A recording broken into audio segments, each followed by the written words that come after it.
What's up, everybody? Welcome back to the Culture Base podcast. I'm Dustin. He's Blake. We're here to help leaders know what they're about, show where they're going, and develop a scalable team to get there. Today, it's the best ever episode. Pew, pew, pew. Have we reached a point already since we're double digits now? We're big kids. We established that in last episode. Yep. Now that we're big kids, we can start having the greatest hits. Is that right? Yeah, that's it. That's exactly Sure. it. This isn't the greatest. This isn't a best of episode yet. No. Don't worry about that. We'll save that one for episode 20. I'm just kidding. But today we're going to talk about the best interview questions ever. Pew, pew, pew. Indeed. That is not a Star Wars shooting machine. That's Blake trying to do the DJ horn. Okay, well, that was hurtful. I mean, trying to do it. He goes, pew, pew, pew.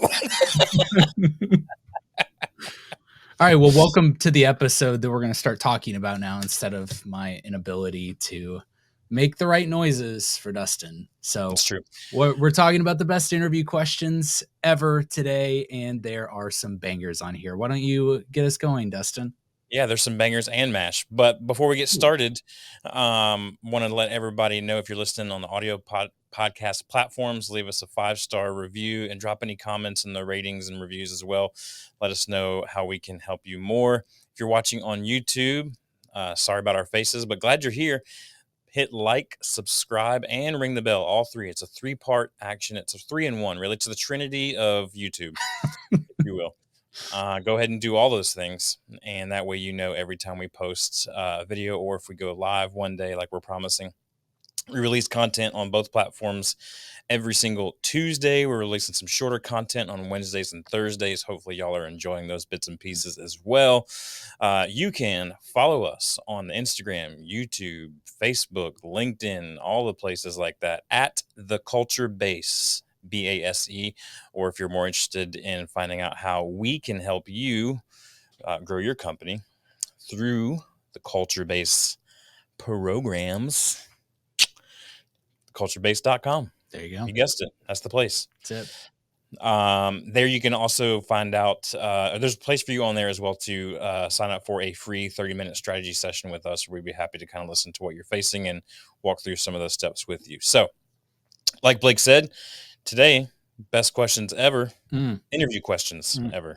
So we found, so far, we last episode, we talked about finding and vetting the right people. So we found and we vetted the right people. That's not where we take them to a doctor that specializes in animals, but this is where we really kind of go through, are they qualified? We're doing a really good job of explaining ourselves today. I'm just making sure people understand what vetted means, because the first time I heard it, I thought it meant an animal hospital. Okay. So, and it doesn't. Anyway, it doesn't. I'm just kidding. I didn't really think that, but it does sound like that though, right? It does sound like, hey, I'm going to vet this person. Yeah. Anyway, so we found and vetted the right people. Now we've got to get them into the interview room. Yeah. Right. So we're going to ask the right questions, and that'll determine the success or the failure of this interview. So how do we get the answers that you need instead of the canned interview responses? We all know all those, right? Like, you know what? I think my biggest weakness is I care too much. Yeah, for sure. Which they do. Yeah. You know what? I just excellence. I just like working too many hours. Yeah. I don't really believe in work-life balance. Right. Yeah. So today we're going to share with you some of our favorite cultural interview questions. Blake, why don't you talk about the difference between these cultural interview questions and maybe some other types of interview questions that may come up during our hiring process? Yeah. And, we kind of talked before we jumped on this about the need to really kind of understand your hiring funnel. And we'll do a whole nother episode on this as far as like creating the right strategy and the logistics to put in that funnel for how you look for the right people. And it doesn't always, like, just because you have one company does not mean that it's always the same funnel. A lot of times different positions require different aspects, and like a cultural interview might not be the very first thing you do in that vetting process. Entry level for me on a lot of certain hires, it is the cultural. I want to know before I know whether they're qualified or not, because I want to find the right people. I can develop the other side of things. Right.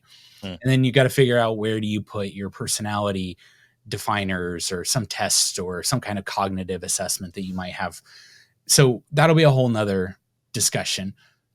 But what we're diving in today is the cultural one, the one where Right. you get to try to ask the right questions to find out who is this person sitting across from you. And the reason you want to do this is because I want to say that it's like 80% of people who do interviews are giving I don't want to say they're lying because that's not fair, but they're not giving the clearest view of who they are, and that's shrewd. There's an aspect of who it is, of that at times, that it's shrewd to not give everything all at once, because we would just see only negative things, right? And so what this is about, though, is getting to the heart of a person and trying to see who this person is. And they could be an amazing person who doesn't fit your culture. Yeah. Okay, your culture looks a certain way. So if you haven't done the due diligence of understanding what your culture looks like, what your values are, what your cultural values and your core values and the way you do things, your do this, not that kind of stuff. If you haven't fleshed that out at this point, this might be a hard one. Like Yeah. the questions will be helpful. It might be hard to know whether they fit your organization or not. And Right. so this interview, the cultural interview, is really about asking questions that are going to identify certain things. And your questions should change. Like, Yeah. we ask the same ones over and over, but this has been a living document that we've used for years. And it continues to adjust based off the needs or the culture things we identify about our team, that we're like, you know what, we need to capture this. And I Yeah. think I've said it in a episode recently. One of the things that we realized even recently was we needed to have questions that identified the difference between whether someone was a grateful person or an entitled person. And it Mm. wasn't something we were trying to capture at the time until they joined our team and didn't fit it. And we got rid of them very quickly. And it was Yeah. because, man, why didn't we look at this? This is huge for us.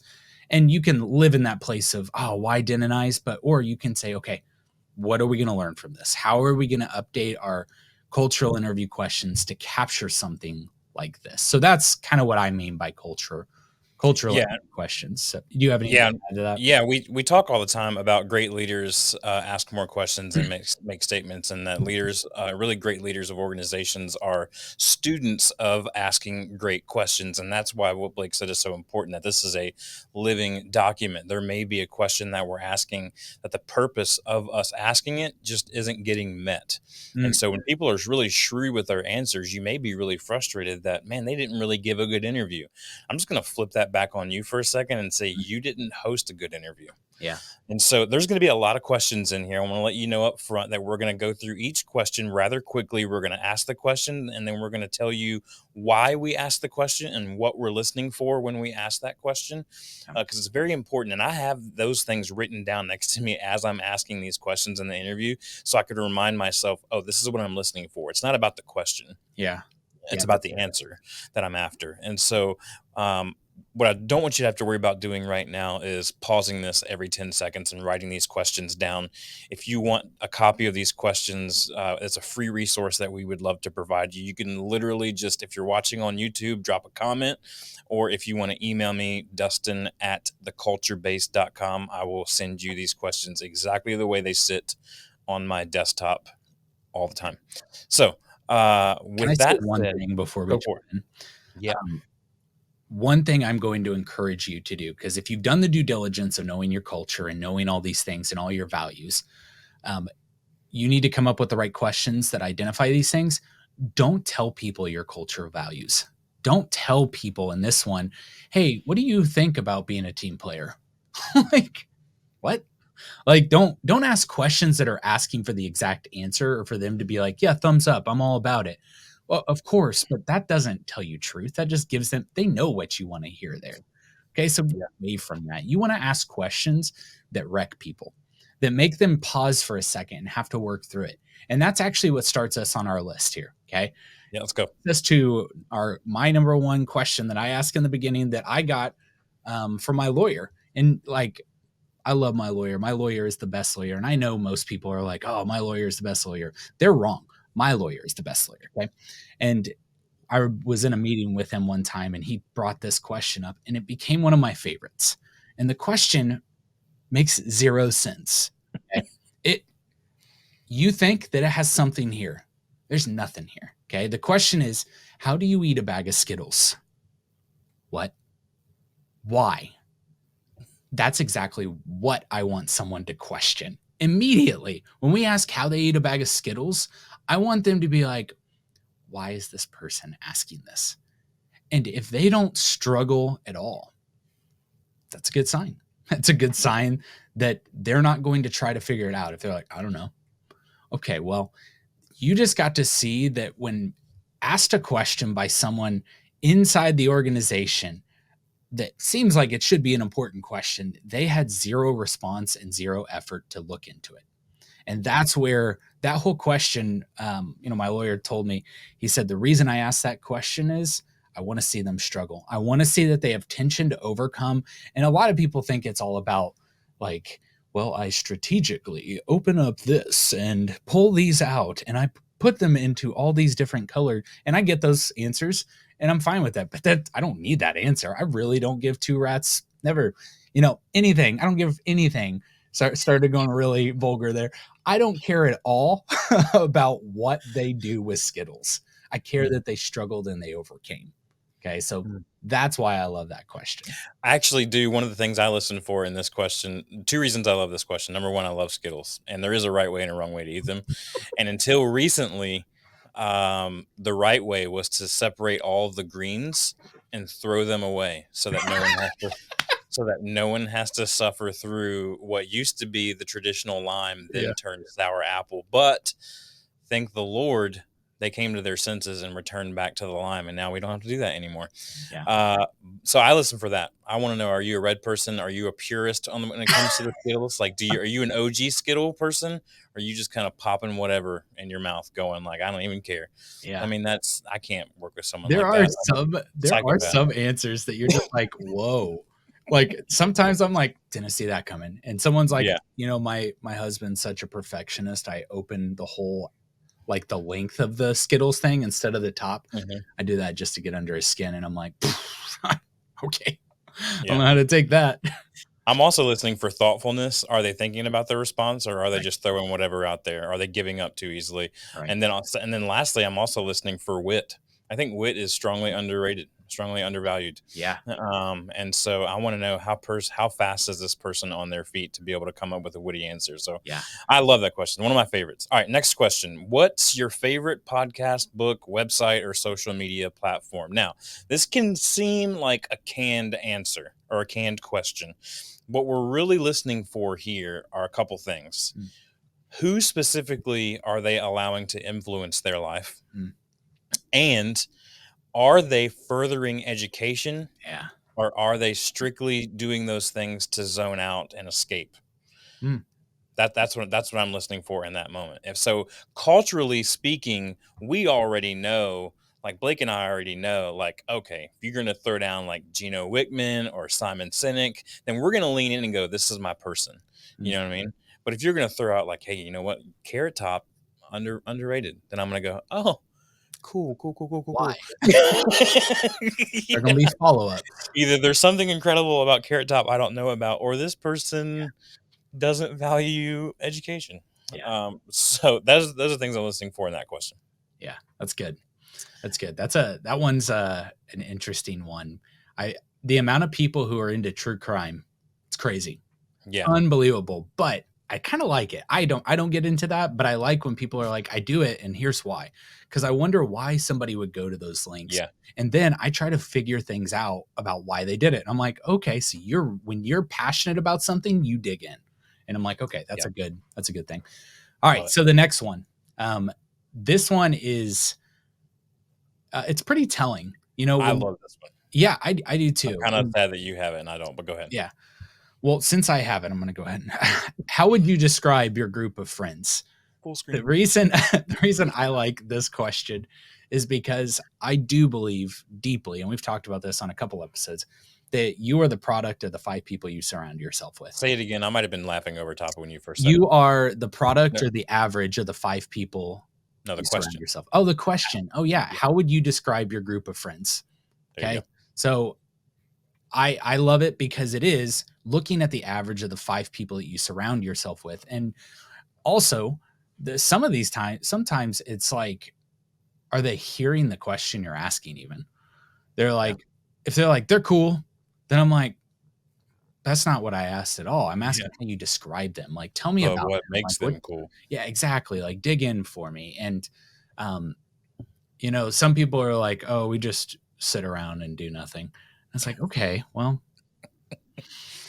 but you're driven. Also, you said a minute ago, very Very um, driven by the true crime podcast you right. listen to. Um, but it is good because then you get to hear about like, hey, okay, well, who's the leader of your group? And then you start Mhm. kind of asking follow-up question. Oh, why? What about them like attracts you to them? And then they start digging, like giving you more information, and you get to see what they value. Yeah. Instead of saying, hey, do you value togetherness? Okay, don't ask that. Ask them about their group of friends and how they define it. And they're going to Right. tell you about whether they, you know what, I care about. The reason I love those people is they've always had my back. I went through really hard times and they stepped in, and each one of them took me in for a night or blah, blah, blah. Like, wow. Yeah. So you value loyalty. You value someone taking care of someone. Now you're asking it from a place that doesn't seem like an interview, and you're going to get a little more transparency. Yeah, and as you can already tell, none of these questions, which I just scrolled through to make sure I wasn't about to lie, but none of these questions are yes or no questions. Yep. You know what I mean? Yep. So if you're like, are you a togetherness person? Like, Yeah.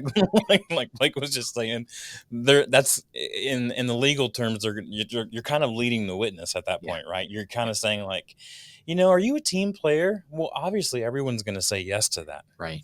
No one's gonna say, "Nah, bro, not really." Oh, good, because you'll be all alone in this Yeah. closet over here. Right. So, all right, next question. Um, what is your biggest motivator? Mm.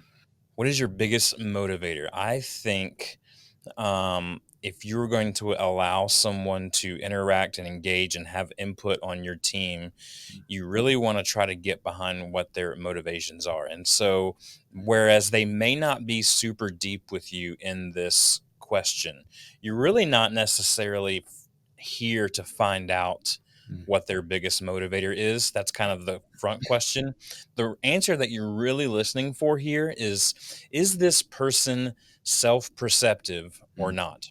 Are they self-aware or not? And I get so frustrated when I hear leaders say that they think that self-awareness is unattainable. Mm. I cannot disagree more. And and Yeah. if you're a self-aware person, that is invaluable to any organization, Yeah. because what that means is you're going to be teachable, you're going to be humble, you're going to be flexible, you're going to be moldable, you're going to be a team player, you're going to know your weaknesses and lean into your strengths. There's so many things that you can gain from knowing if a person is self-perceptive or not. Yeah. Yeah. That's good. Um, I did I'm about to jump into this one because I love this next question, Mhm. but it's funny because we did a interview recently, and I kept going, "Hey, this is a weird question," and I kept starting it with that, and finally the guy goes, "If they're all weird, none of them are weird," and and he just kind of like said that, and I was like, Yeah. "Okay, all right," and so Yeah. I go, "What is?" And I just sat there. You made it weird. And he was like, all right, my anxiety went through the roof. You got that one. That was great. Yeah, So, not the question I'm going to ask here. I just thought it was a funny moment. it is funny. Um, this question, I love it for so many reasons. The question is, what is the best advice you've ever received? What I love about this question is you can get so much out of this one Mhm. because, first off, a lot of people don't think about the best advice they've ever received. Like, you got to really sit with it for a second and be like, what was really impactful to me? And they start thinking through things. It is not easy to come up with this answer without thinking of a person, without thinking of putting yourself underneath someone, or and not in a submission way, but in a like, I don't get it all. I don't know everything. And Mhm. getting wisdom from other people. If people are like, oh, I haven't had anyone that's given me anything, whew, man, uh, the days of the Wild West and the gunslinger are gone, right? Mhm. We need each other, and even that gunslinger needed someone. And so if you don't hear that, I'm not saying it's like a red flag, but it's yellow enough to ask further question. Yeah. So I think what this helps with is, what are they aware that they had shortcomings? Are they aware that they were not the wise one in the story? And how do they value that person? I love hearing me like, you know what? Like, my grandpa taught me this, and he said Mm-hmm. this, and it really impacted me. And even though he's no longer here, what he said has stuck with me. I Yeah. love those stories. I love them, and I love hearing what they have to say. If it's really like, be kind to others and they'll be kind to you kind of thing, I'm like, okay, I Yeah. think you got that off of a bumper sticker, but that's A cool dentist too. office poster. Yeah, right. Just hang in there. Just It's the cat. I'm starting to get upset because I'm starting to do the math at the questions that you're going to get versus I'm going to get, but it's fine. We're going to stick with it. Here we go. All right. This next one might seem like the most kind of like boring or drab of all of the questions that we're going to suggest to you today, but there's just like all of them, there's a hidden agenda. And so this simple question of, I'll use Blake's company as an example. Blake owns an electrical company. So why are you interested in the electrical field? Hmm. And so you're like, well, they're going to come ready with that question.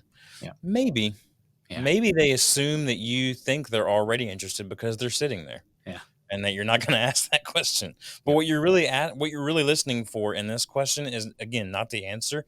You're listening for passion. Mm-hmm. Are they passionate about what you're going to attempt to hire them to do, Yeah. or the company that you work for, or are they just looking for a job? Yep. And you know what? People need jobs. There are places for that. Maybe Mm-hmm. not your organization is the place for that. Yep. So that's what you're listening for. All right, get to the best question. This is the Okay, next this is a great question, and this I'll tell you, this is Dustin's question. So the fact that I'm asking it is great, but one. I'll have it's a follow ups. Go ahead. question. It is a question that I've had to take off of most of my interviews, I know. and I'll I tell know. you why. I So love it too. I the know why you're going to question say it. is, what is the greatest office quote of all time?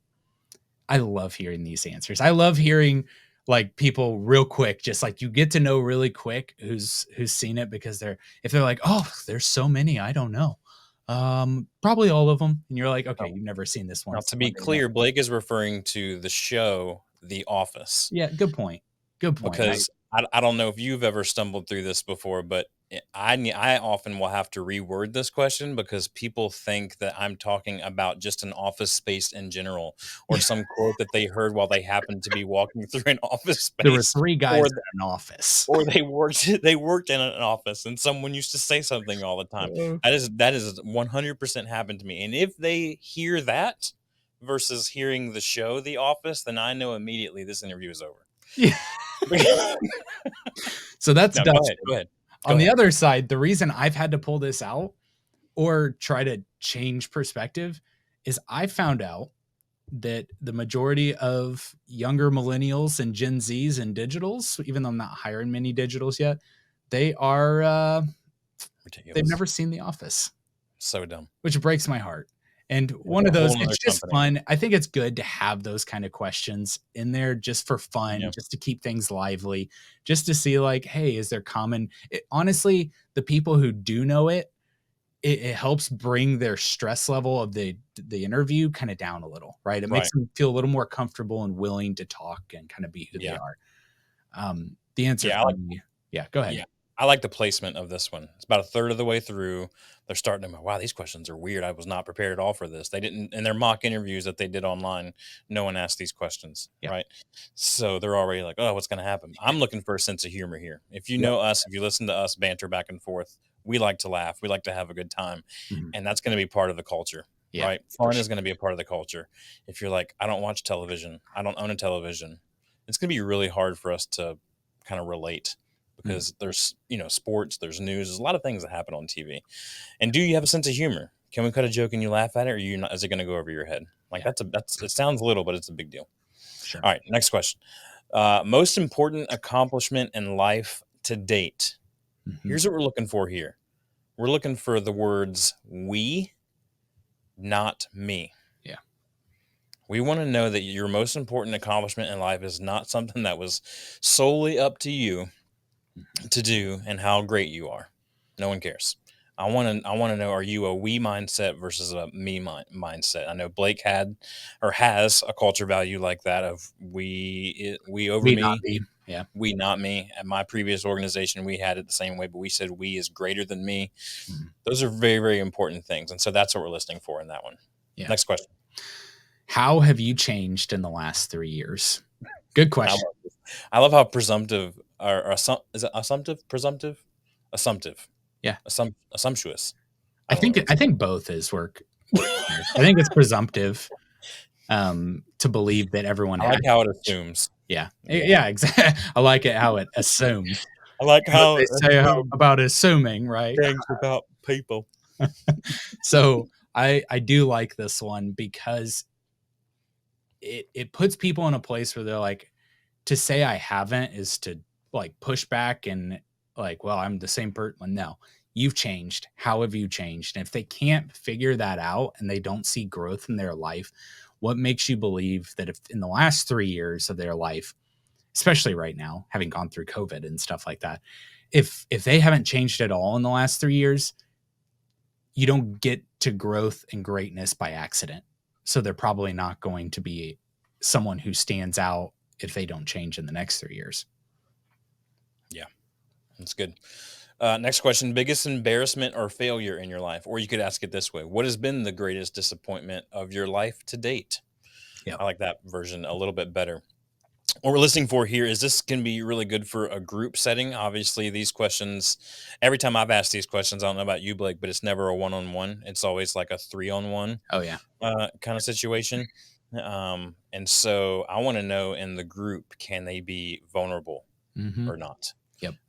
That's a big deal for us because if you're going to come to work every day with your wall up, it's going to be really difficult for us to kind of move this thing forward together. So, can they be vulnerable in an open setting? How willing are they to be vulnerable with Yeah. someone they may not know super well? Yeah. Which could go either way, right? Yep. So, Absolutely. The next question I love and the this one one too. I'm after getting it excited. lead to one another a little bit, but I love Yes. this. This is what kind of a people annoy you the most? It is not hard.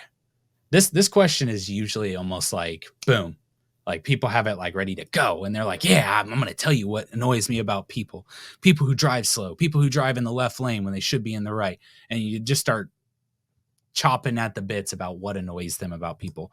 However, you'll also see them be cautious because they're like, why are they asking me this question? And do they do these things that I'm about to say is annoying? So it's kind of nice to see their perception of themselves in this, and like, hey, do they are those people that annoy them the majority of what your culture is? Because that's okay too. When this person who we had leave our organization recently about the whole entitlement to gratitude kind of aspect that we were looking at, um, everyone was like so down. They're like, we just thought that guy would be great. We thought he'd love this culture. I'm like, hold on. The whole point of doing cultural interviews is to be so appetizing to the right people and so distasteful, like vomit in the mouth to Yeah. everyone else. I want to be disgusting to people. Okay. I want to be spinach to someone who hates spinach, but the people who love spinach, they're like, this is my jam. I'm coming here for spinach. And everyone else is like, I can't believe they're even serving my food on the menu. Like, I want that because then you don't have those people in your organization because they're not going to fit long term anyway. So, yeah, sorry, I went down a real long diatribe You're just good. on I the just whole. wrote down Blake said at minute 29, I want to be disgusting. So, I so want to be grotesque. I want to gross people out. I love that question because I want to find out, are they going to be surrounded by people that annoy them? Because I already know the people that are on our team, right? So I want to know, are you going to say, you know what, really self-driven people annoy me the most? Like, okay. You're not going to fit in here. All right. What would others say is annoying about you? Mm. My, how the turntables Ooh. on this one. Good office quote.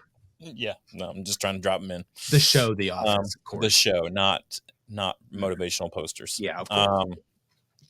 So, what would others say is annoying about you? We're listening for self awareness here. Mhm. A great follow up to this is, what do you do about that? So, if someone says, "Oh, so you ask a question, well, what do others say the most annoying about you?" Like, Mm. chew too loudly. What do you do about that? Do you just go, "That's their problem," or Yeah. are you conscious about it and try to make an effort to correct that when you're around other people, when you're not sitting at home on your couch watching The Office, chewing food loudly? You know what I mean? Sure. That's what we're listening. That's what we're listening for. Yep, All right, next absolutely. question. Next question is, how have people wronged you in the past? I love this. Oh, it's a good one. We're How yeah, like, every gonna question we're like, "I love this one." you're getting my favorite questions. Like all the boring ones so far. None of them are boring. None of them are boring. Uh, I didn't so mean that. what you're looking for in this is, do they let things go? Like, they're gonna tell you about who wronged you, who wronged them. Are they gonna talk about how they grew past it? Are they gonna talk about how it changed them? Are they gonna talk, like, how are they holding that thing that hit them? Because here's the thing, everyone in this world will have something done to them that they're gonna perceive as them being wronged. What you're trying to see is, do they see circumstances as final here? Or do they see that their thoughts about these things and how they handle these things can be learning and growth? Like, you're looking for fixed mindset versus growth mindset here. Like, how have they wronged you? Are you still holding grudges? Are you still ticked off about this whole thing? Or are you going to grow from this? And like, if I've been wronged, I look at it and I'm like, in my head, I funnel through those things where I was wronged, and I'm like, if I would have said this and I would have done this, or am I like, how can I grow better because I did say something, even though that's not what I meant, it came off that way, and they said this, and now I've got to respond to this. I got to grow. How do I get better? And if you don't see any of that, and none of this stuff is necessarily red flags. See that there are yellow flags. Yeah. In all of these questions, yellow flags are the best flags because they help you as the interviewer grow here to ask better questions and to ask follow up questions. And Yeah. so if you can't engage into that moment as a conversation, and you're just like, oh, you mean they just like straight up walked you and punched you in the face? Neat. Next question. Well, then hold on. Like, that was impactful to them for a reason. They shared it. Dig in a little. Yeah, I'll add one more thing to that too. You're listening for bitterness, Mhm. because if someone brings that baggage and that bitterness into your organization, then they're going to be that much more sensitive to that thing, and they're going to be looking for it subconsciously. So if they're like, I didn't like the way that my boss previously spoke with me, Mhm. right? Then they're going to be really sensitive to the way that their boss in your organization speaks to them, and they may be a little bit overly sensitive to that. Right. And so they're bringing in that bitterness. They haven't moved past it. They haven't grown through it, like Blake was saying. All right, what are you passionate about and enjoy doing in your free time? This is another one of those lighthearted questions that's going to ease the tension a little bit. But obviously, what we're listening for here is, are there any lifestyle issues? You Mhm. know what? They're like, hey, you know what? I'm not happy unless I'm traveling 5 days a week. Well, this isn't a traveling position. Yeah. You know what I mean? So they're going to be miserable there. Mhm. And that's not something that you need to say. It's just a yellow flag for you to raise and be like, okay, these are the things. And so you're just listening for like, hey, well, are they passionate about going out and getting drunk every weekend? That could affect their work. And then be Could affect, sick on Mondays. yeah, That's exactly. crazy. It's just, I always So had the flu on Monday. I'm not saying we're stereotyping here in this situation, but there's key things that you want to pick up on. Listen, it's an easy question because again, it drops their guard down. But it's good for you that they're dropping their guard down because they're going to be a little bit more open and honest with you about some of those things that maybe are important to you in your organization. Yep. Next question. What 3 things does every person need to be successful? Great question. Because what you're going to start looking for here is, what do you believe like 3 things that every person needs to be successful are? You're going to, instead of you saying, teamwork's really important. Do you agree with that? Okay, great. But if in the top 3 things that someone needs to be successful, they say, man, you got to have a good support group. There you go. That's someone Mhm. who understands it's not just about them. Yep. Or you'll hear someone who goes, I don't know, I think most people just get lucky. Well, geez, that person's view of success is that it happens by accident. Yeah. Okay. They're Like, not going to go out and get it. They're just going to sit back and wait for it to happen. exactly. So I think you're trying to identify what's their perspective on life. And is it thought out, or are they just like, I don't know, something like this? But you want to see, what are the 3 things they're going to do to be successful on your team? And Yeah. if they're like, I don't know, like just get it done, I guess. Okay, well, that they didn't try very hard. Their tension to overcome was very low on that. Yeah. Next question is again one that you may hear on a typical interview, but we're listening for how this is defined. What does work life balance look like?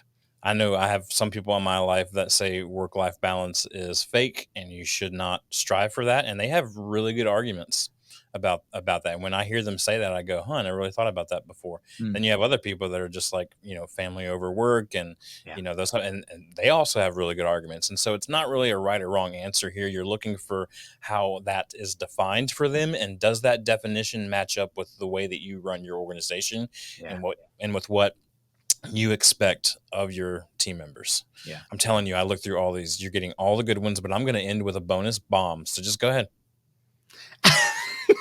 Go ahead. Get to the next one. That's so funny. This next one is one of my favorite ones, but it's You're so fine. fresh. You take it. It's fine. No, no, I've got a bonus bomb. I'm going to give at the end. Go ahead. Okay.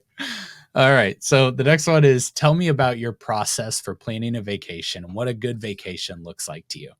So you're getting to see a lot of are they detail people? Are they more like go with the flow kind of people?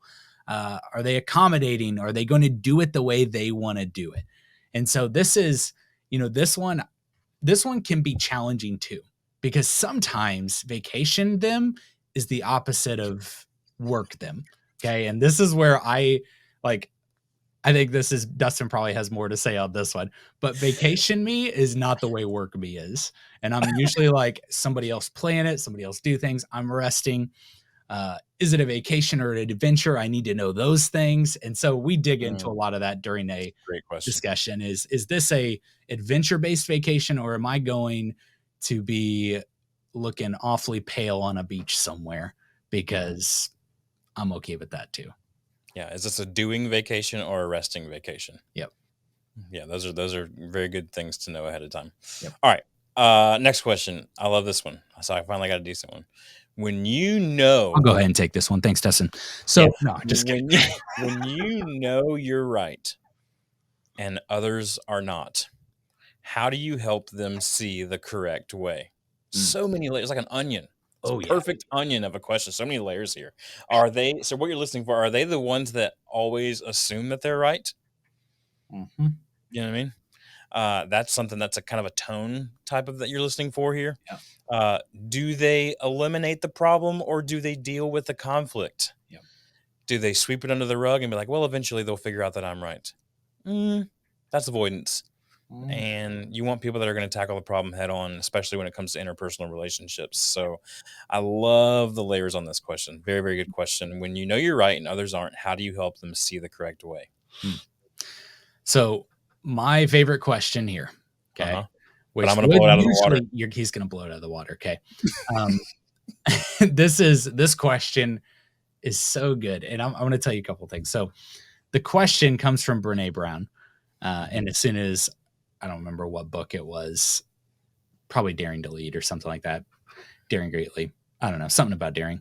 Anyway, the question is this: most people in the world are what? And I always tell people before I ask this question, I'm always like, hey, I want everyone to think about this. I don't want the first thought. I want you to actually chew on this. What do you believe everyone in the world is? And I give people time. And usually by this point in my interview, I've got to pee anyway. So I'm like, hey, I'm going to go take a pee.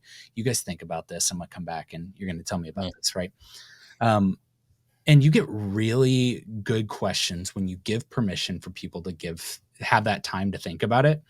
The funniest answer I ever got was, I hired this person right on the spot, by the way.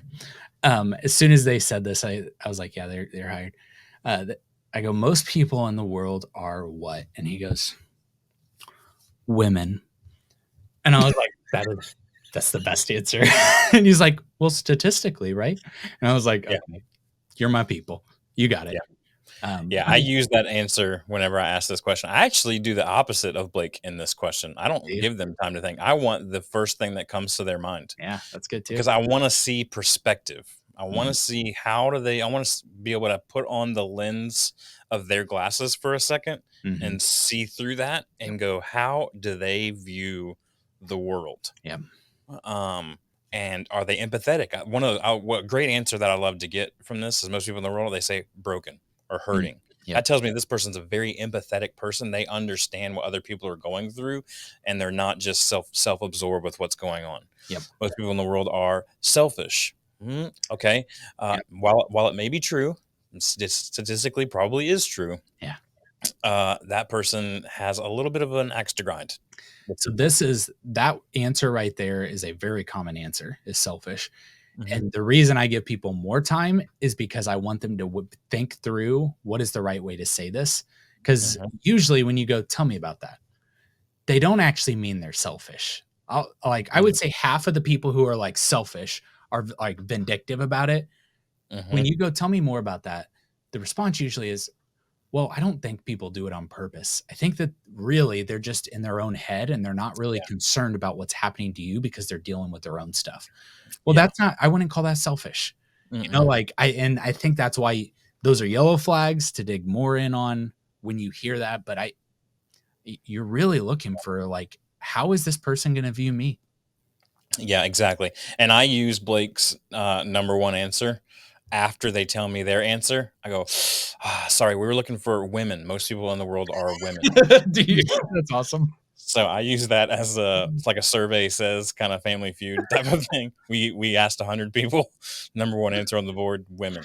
Oh, that's funny. I'm going to give you a bonus question that I forgot is not on my list, but my previous boss at the last organization I worked for used to ask this question, and I have a story to tell, and we'll wrap on this one. Okay. Okay, so it's not even necessarily a question.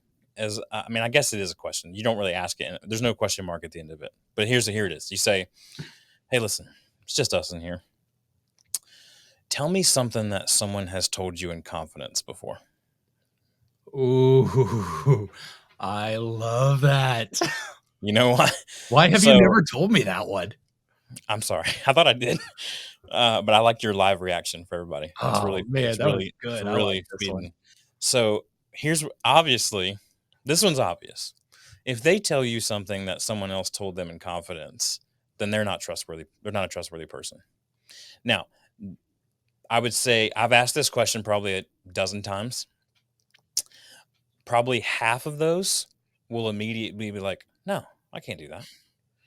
And we go, "That's the right answer." And Yeah. we'll tell them right there. That's the right answer. Um, the there was one case. I'm gonna end with this story. There was one case where this person kind of he hawed about it for a second, and they might you might see them internally or externally kind of struggle with, are they going to answer this question or not? I beg you not to interject. Don't say anything. Don't make facial expressions as if to say, are you really about to say something? Just sit back there with a nondescript face and wait for them to respond. This person in this particular interview, when we asked this question, she was visually disturbed about if she was going to do this or not, if she was going to answer this question or not. And finally, she proceeded to tell us about her best friend that had an abortion, Oh my gosh. and she had never told anyone else before, and she couldn't believe that she was telling us right then. And yes, what Blake's showing, if you're watching this on YouTube, what Blake is showing visually is what we were all thinking internally. But we had to sit there with faces as if like, okay, okay, thanks for sharing. And we kindly ended the interview, and that was the last time we ever saw that person face to face. Oh Uh, gosh. So just be prepared. You may not get the answer that you want. And I do like asking this question at the end because Hey. they have gotten really comfortable with us. And how comfortable have they gotten? Mhm. Wow. So I told you I was gonna drop a bomb. It has I don't even know. I just don't know. Now, No, the I don't last know anymore. question, what is No, there's no that is the last question. That's it. Oh man, I've been looking forward to this episode for a while. And Yeah, Blake and I me too. decided that we were going to do this. I love this topic. I love being able to find out from I love asking other people some of the interview questions that they ask. Oh, yeah. Like Blake said, this is a living document. This is something that's always adding things to it. I'm always listening for other people. I'll even like I've said before, maybe on this platform or another platform, I'm listening for really good interviewers, and like on TV, like like Mhm. a sports broadcast or like a Yeah. talk show or anything like that. If they're asking a really good question, I go, "Ooh, that's a good cultural interview question right Yeah. there," and take note of that. So, Well, that's um, even there's an art to do that to this. mm, It takes time. It doesn't mean you're just naturally gonna be great at this. There is an art to know how to ask the question, even the gate of what you say something. mhm. Like, you can be like, "Oh, yeah, well, how do you eat a bag of Skittles?" Like, what is the gate that you use? It's Yeah. weird, but at the Let me end of ask the you, how do you sleep at night? yeah, right.